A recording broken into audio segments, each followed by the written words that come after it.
Welcome to Jasiri. This is Jasiri. Welcome to the show. My name is Nelly Kalu, and as usual, I have guests with me in the studio. I'll make a quick introduction of my guests before I tell you where we're starting today. I've got Efua Oyofo, right over the extreme, and Wilhelmina Cooper, and Rekia Abdul Karim. Thank you very much for joining me, ladies. Because today we are going straight to a conversation that I think we've addressed before on Jasiri, but a lot of people would love to talk about. Every time a video comes up about this, it's always a shocker for us all the time. For our very first hot topic, this is from Nigeria. As opposed to other videos about this that have come from East Africa or some other parts of the world, this one is exactly from Nigeria. On social media, a woman shared a CCTV clip of her housemaid feeding her 2-year-old child feces, and this was happening while the woman was at work. And the woman also said that she suspected a change in her son's health, so she decided to take a very good look at him and have, you know, video surveillance or something in the house so that she can constantly see what's happening to him when she's not in town or when she's not at least at home. And that's when she found what the house help does. Not only does she feed him feces, she beats the child indiscriminately, and also she has sexual activities in the house, thankfully not with the child. Anyway, so we're here to talk about this, and this is not an isolated experience. Last year in Uganda, house help was arraigned for strangling the woman she worked for and strangling the child. In Kenya, that was also the case. In 2016 or so was a Kenyan situation. And that's not all. And these house helps all claim to have snapped after long periods of ill treatment or some version of maltreatment from their bosses, technically. So what do you think of this? I'm going to start with you, Efwa, and then, you know, come down the line. Do you think it's really the ill treatment they're getting that causes them to snap, or is there something about helps that you have to expect the worst from? I think we live in very, very strange times, and I think what we need to do is find a way to resolve these sorts of issues. Because on the one hand, you do have a big problem with people treating household staff very poorly. And you also have an issue with some of the staff that you have who feel like the best way to take it out is on the innocent child. Yes, because that's the only place that they have some power. And, you know, sometimes you don't know the background or their history or where they're coming from. So it's very important that you, first of all, have house helps that you can trust, and house helps who can respect you and whom you can give respect to. But look at the dynamic, you know, how we hire, for instance. Now, in the case for Nigeria, sometimes it's almost like indentured servitude. You find someone, you know, you get the person over to your house, and everyone else believes, all right, at least this my child is in the city, no longer in a village. You would probably arrange to put them through school and feed them and maybe clothe them in some cases. But there is a very foundational thing that's missing. You say get to trust, but you can't exactly trust someone you barely know. You don't know. Yeah. You know, coming to this, are we not tired of hearing this kind of things? You know, even in Indonesia, this thing happened. That was last year. She killed the child. And I think parents should learn, because sometimes you can't even trust your family, then you trust your child with a house. I can't do it. So what would you do? Would you quit your job and sit home? See, you see, the thing I always tell people is that, yes, money is important, but why are we trying to make money? It's enough for our children.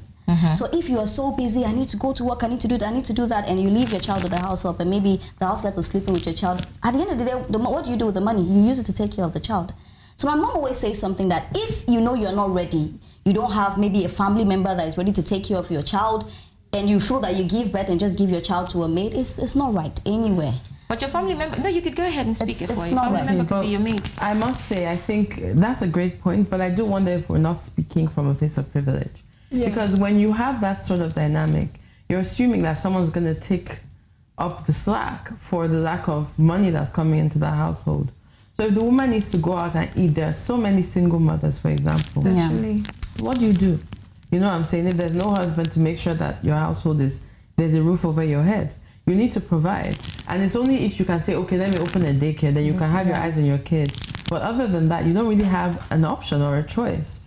All right, well, let me know, should the parents of this child be held responsible for this? Because that's where we are now, where we're saying house helps and these stories, and actually just domestic servants sometimes, and these stories just everywhere. And then on the other hand, there are parents who like Rekia is saying, have outsourced their parentage to these people. Well, I just think the whole situation is unfortunate for both the child and the parent, because I have friends that are single moms that work for their kids and to take care of their kids, and they actually want children. So if you want a child, or you are engaged and you have a child and something goes wrong, what are you going to do? You have to leave. You have to take care of your child. You have to support your home as a responsible woman, and you have to take care of your family. And we're also saying, I'm a feminist and I believe in empowerment of women. We are also saying that women that decided to start a family should sit home. Should sacrifice something, like something has to be lost. Something has to be lost for something.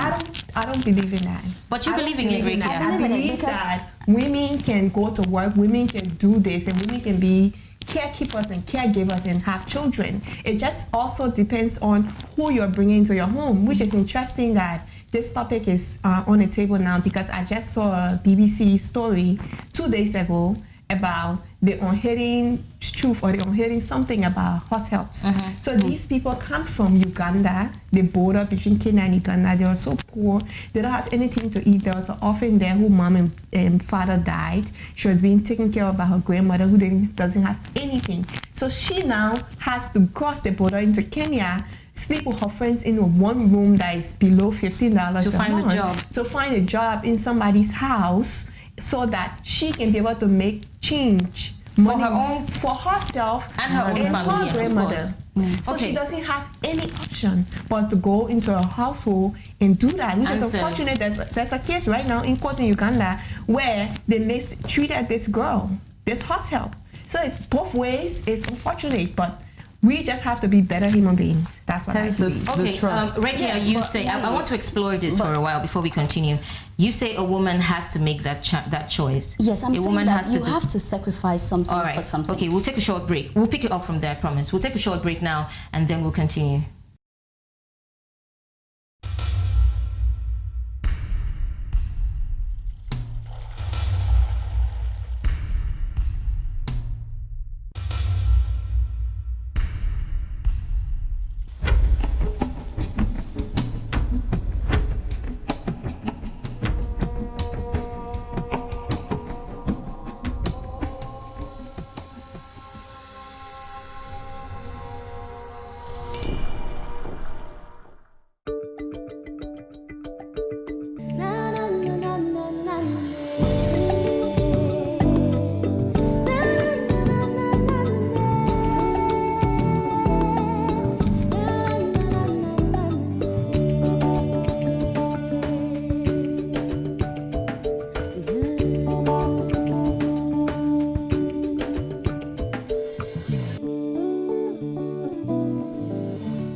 We're still talking about house helps here on Jasiri, so welcome back if you're just joining us. And well, if you're joining us, welcome for the first time. If you've been with us, thank you for being there.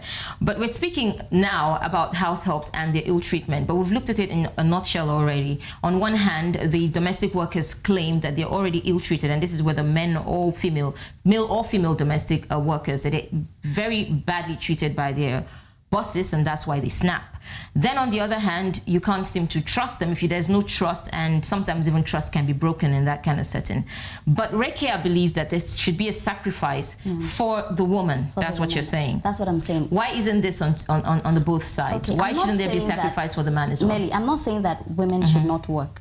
But I think you need to stay with a child until a particular age that you feel that, oh, this child cannot face this kind of thing. If that child was 10 years old, you can't give a 10-year-old child physics to eat. So you're supposed to give up your life for 10 years? No, because we're getting tired of this stories. But that's the thing, we're getting tired. Okay, this is the question though. I'm asking. You have a family member or something, who should be, because here you could also have a family member and the same thing would happen. So who gives up these 10 years now? 10 years. The woman or the man, or maybe 5 years for the woman, 5 years for the man, or basically, just, for me, I'm tired of the stories that, you know, there are environments that men don't even take leaves, maternity leaves. There are countries men don't take maternity leave, so that man can give her 5 years because he won't be given leave. So he can't quit his job because he has to take care of his family. So therefore, what do you think? A child comes with the responsibility of losing half your life or changing your life. Decided to have a child. I think that's, well, no. I think that when it comes to child rearing, it's the responsibility of both parents.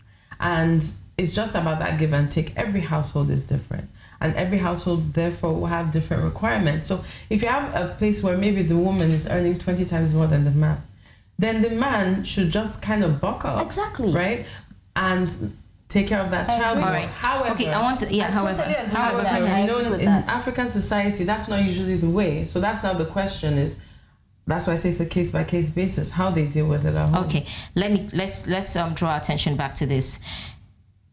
If the laws were enforceable, now take a look at South Africa. In South Africa, they have enforceable laws actually, and the case is different from the way it is in Kenya, Uganda, and Nigeria, where, as I said before, it's almost like indentured servitude, or where people have a more informal way of getting their help. In South Africa, you actually have servants who wear uniforms, and in fact, and then in white households, so it almost looks like you're in Jim Crow, America, or Jim Crow South America, where they wear uniforms, they serve as servants, and some of the jobs are generational. A woman would have done this job for years, raised the children, and they're older, and then when she's too old to serve, her child takes over the job. Sometimes her daughter takes over the job. It happens. However, despite the laws and everything, they still suffer. There was a story, from a servant who said that because they give her clothes, they give her a bed to sleep in a tiny room, they wake her up at midnight, they wake her up like in the middle of the day to cook large, quantities of food for the family just when they feel like it. Mm-hmm. So either way, there is something wrong with how we treat domestic servants and how domestic servants see the job. Mm-hmm. So should we have different countries have established laws, wage laws, and even pensions for such jobs, like typical jobs that they really are? Should we or shouldn't we? I agree. We could treat domestic servants differently, because the households that don't give them day off, other than for Liberia, other than Sunday, you don't work. You work through the week.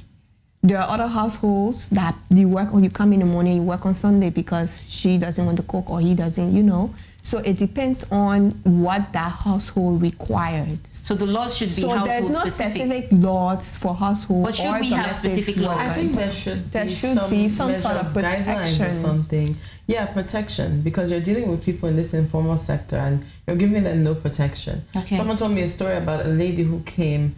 She was like a poor relative. So she comes into this household where the uncle proceeds to rape her daily. Oh, and who are you running to? Your mother? She sent you there. All right. We'll take a short break and then we'll continue. Our next conversation, I'm very glad where FR left this, is also on rape. And we're trying to look at if the children born of rape can be seen as victims. Let us know what you think. Just hashtag Jasiri here and see.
Welcome back. I still have Efwa, Wilhelmina, and Rekia here in the studio, and we're having a conversation that I think is a little bit dicey. In fact, the word Rekia used was tricky, and it's very comfortable if we can have all the tricky moments here in the studio.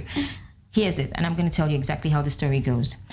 So, this woman who wants to be anonymous was conceived by rape. Her mother was 13 years old when she was raped by her 35-year-old relative, and this woman was giving up for adoption when she was born. She's grown now, and she believes that she's a walking DNA evidence.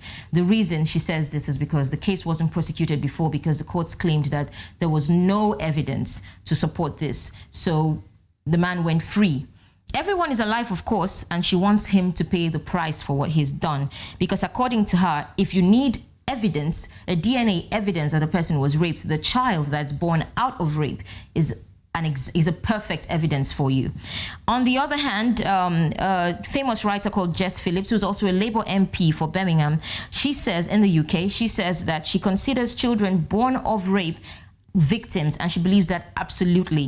And she says that many of the children born of rape struggle every day. Let's take a look at Nigeria and take a look at Rwanda. In fact, take a look at the world where there's been any major war, where rape is always used as a weapon of war in all of these places. Children, of course, are born. There's a big problem reintegrating these children into society because they're looked as walking symbols of that war, that rape, and sometimes their mothers can never really reconcile their existence to the love that they should have for them because they're children born of rape. So should we call children born of rape victims, and does it not remove from looking at the woman as a victim of rape? This is tricky, like you Very said, tricky. because both of them can be a victim, but I don't know as a child, if I was a child of rape, I don't know if I want to be referred to as a victim. Because as much as you want to live your life, you want to go after the things you want to grow involved, you always have that stigma. And even referring to yourself now as a victim, where you already have that stigma that you have to go through every day and every day. So you believe they would want to not see that part of themselves, at least not see themselves as victims? I think you deal with that on a daily basis, and that's something you have to go through life with. But then referring to you as a victim every day, or you having to come and people are like, oh, she was a victim.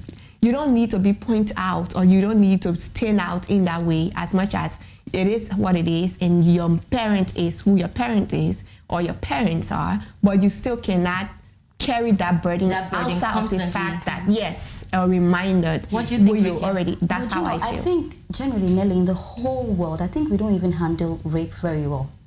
See, if jungle justice to be done to anybody is to a rapist.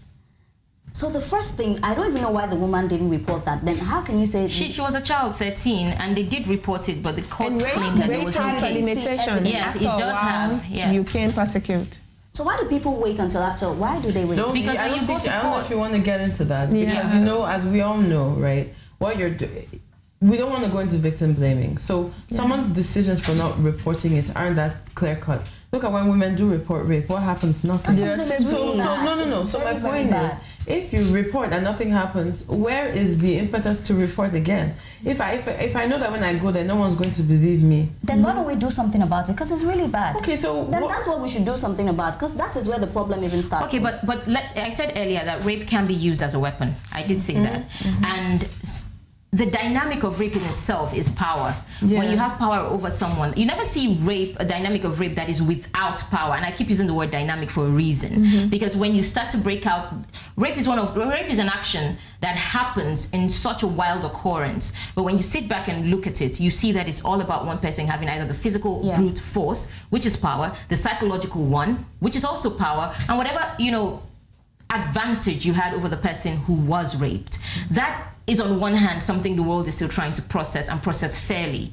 Then on the other hand, you have children, and if it's a massive situation like a war, several children. In Rwanda, it ran up to, I think, 20,000 children. Today, they call some of them the Generation 94. They're walking around Rwanda today, and people recognize them as the child of this person, the child of that situation. And they're lost. Many of them grew up before they were told that this is how they were born.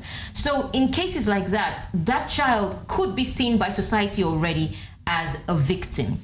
What do we owe that child? I don't know if I would call them victims so much as casualties. Yeah. Right? Okay. Because victim implies that something was done onto you. No, you are a result of a very vile act being done to your mother, right? So in that case, it does give them a little bit of power to say, okay, this is what resulted in me being here, but I can at least move forward within that, So the labeling is where the power is. I was saying, you referring to that child or that Generation 94 as a victim is a problem, because what was done to them choose their parents. That parent is the victim.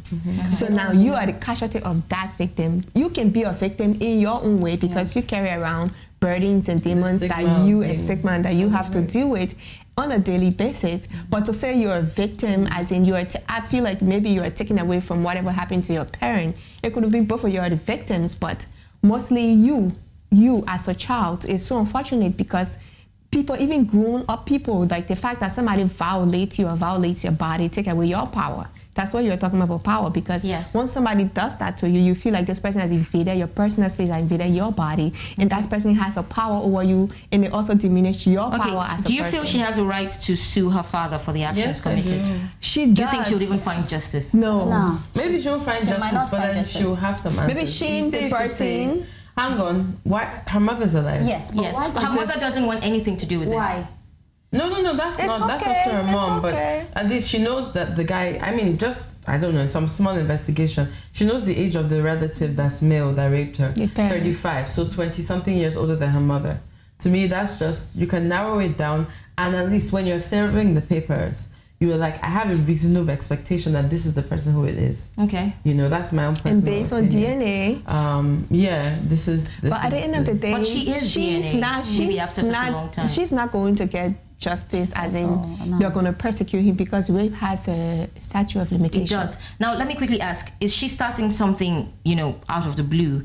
Because we've talked about how, whether they're victims, if this takes away from looking at the actual victim. And I think we've come to some kind of consensus that we can say they're casualties. Yeah. But is she beginning something that we are going to see come up again and again, where you would look at a child born of rape and say, perhaps this is an open case for us to look at? Will someone else wake up tomorrow and try this? That's possible. I think probably it's possible, people should do more. It's a pity that they won't get justice for it. They won't get justice. So you're also calling out that perpetrator, and you are shaming them in the community, because I'm sure even if the parent didn't report, most people keep it to themselves. Most people doesn't say anything to friends and family. They don't want to be shamed. They don't want to be stigmatized. So you, as the child, you are claiming your power and you are going after that guy. Even if you don't get persecution or a case against that person, you're still calling it out, and you have the DNA that says this is a fact. All right. Okay. Thank you very much for staying tuned in, and we're going straight to Jasiri moments. If you've ever watched Jasiri, and this would probably be the most serious Jasiri moments we've ever had. Now, let me tell you about what Jasiri moments is. Jasiri moments is a moment out the blue that we take a chance to say or do or tell something that we could have done that was brave, out of our element, and something that made us a little bit more. Or we take a chance on situations that already existed. Now, Jasiri itself means brave. That's what the word means. But today we're taking a look at this from our conversation on rape.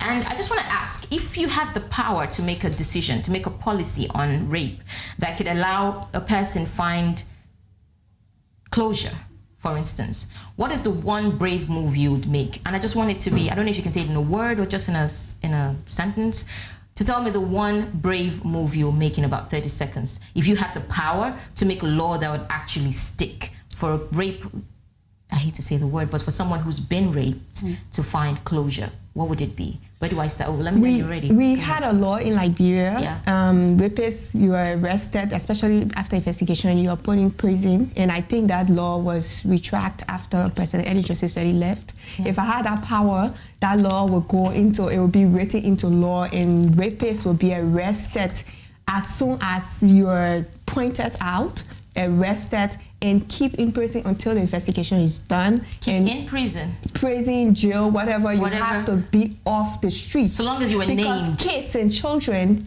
are in danger. Well, that's a very scary law. Yeah. So you are. Because what if you were falsely accused? Yes, but that's what the investigation will ensue. But right there and then, you are taking off the streets, and you are kept wherever you are kept until you are going to the investigation. I'm going to end with rape. Because 90% of rape cases, 90% of rape cases are true. All right, I was about to say that. So most of them don't lie. Since it's a fact that 90% of rape cases are true, for kids, I'll say jungle justice. For kids. If you are a man and you rape a little girl, jungle justice. That's why I like what Tonto Dike did the other time when they were trying to release I don't know if you saw the story, they were trying to release a man that has raped a very young girl. He had stayed his term in prison, they were trying to release him, and she went and fought that he should stay back there.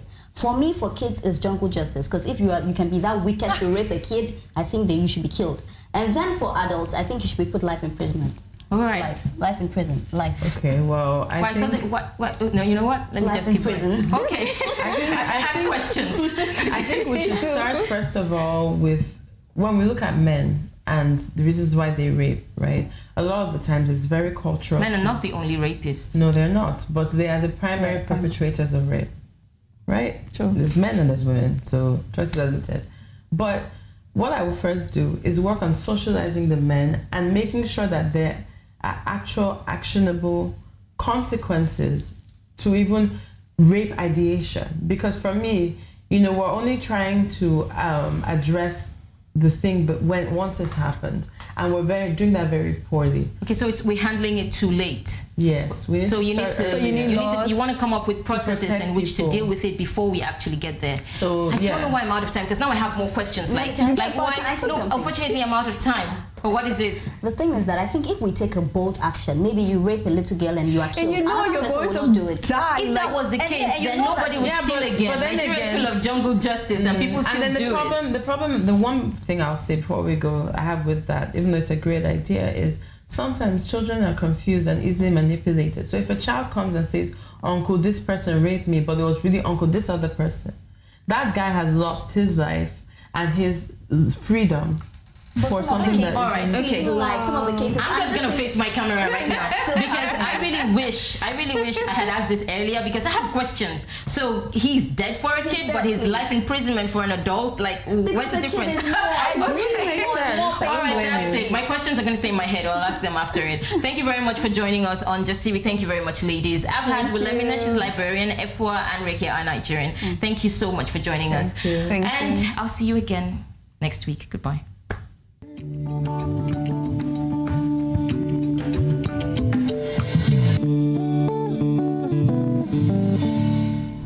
Hi, my name is Tolu. You're watching News Central TV. Click here to subscribe to our YouTube channel.